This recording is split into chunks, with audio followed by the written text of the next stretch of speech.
Welcome to the Real Estate Espresso Podcast, your morning shot of what's new in the world of real estate investing. I'm your host, Victor Menashe. On today's show, we're talking about the saying, he who holds the gold makes the rules. Governments all over the world have resorted to fiat currencies that are no longer tied to the value of a hard asset. The word fiat comes from Latin and simply means by decree. The fact is, both gold and silver have been money for centuries. It's only in the last 50 years that the U.S. stopped using gold and silver as the basis for money.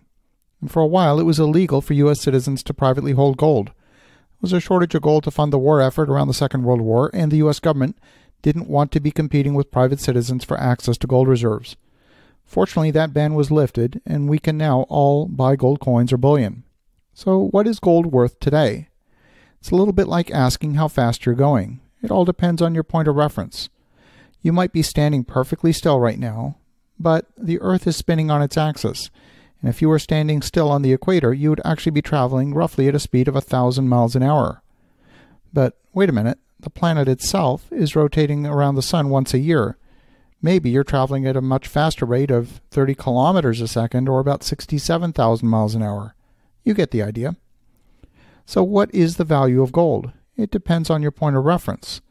Is the measure of value in US dollars, in euros, in Chinese renminbi? Maybe when the price of gold is going up, is it really the value of the currency that's going down? Perhaps you should be measuring your net worth not in dollars, but ounces of gold. So why is it that both China and Russia are amassing gold at a furious rate? In fact, China is growing its gold reserves at a rate that's roughly equivalent to the annual global mining volume. Whatever gold is being pulled out of the ground today, China is buying virtually all of it. Now, I know of a few contractors who've been working in oil fields in Saudi Arabia. They get their paycheck in gold bars. So today, the price of gold, as measured in US dollars, has gone up nearly 20% in the past couple of months. Is that really a reflection of the weakening of global economies and anticipation that governments will start printing more money again as the economy shows signs of weakness? Last week, the price of gold took off on news that Speaker Pelosi was starting a formal impeachment proceeding against Donald Trump.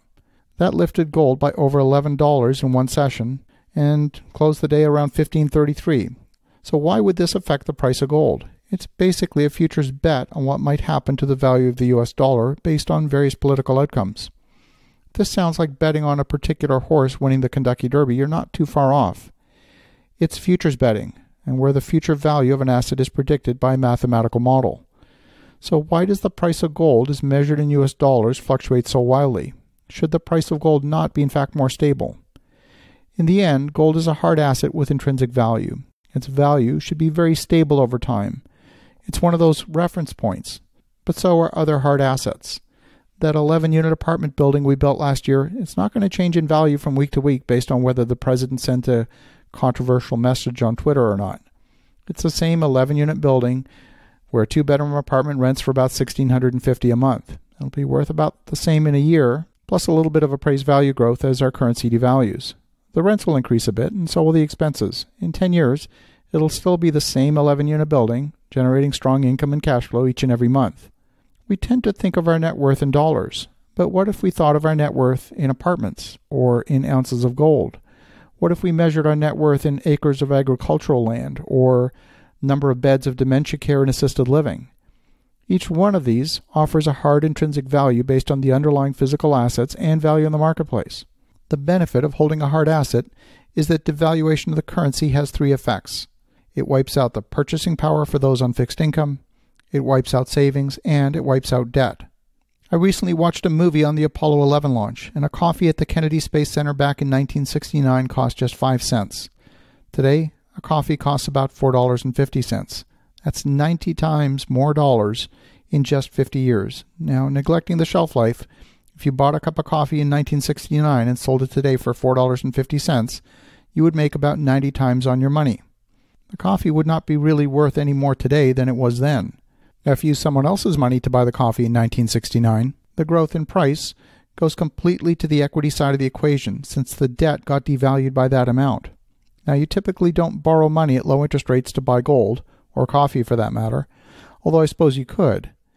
It wouldn't be terribly responsible because gold doesn't generate positive cash flow. Same with a cup of coffee. But the real estate can carry the debt service plus a bit, and provides a highly effective hedge on inflation. That's why I'm a real estate investor. As you think about that, have an awesome rest of your day. Go make some great things happen. I'll talk to you again tomorrow.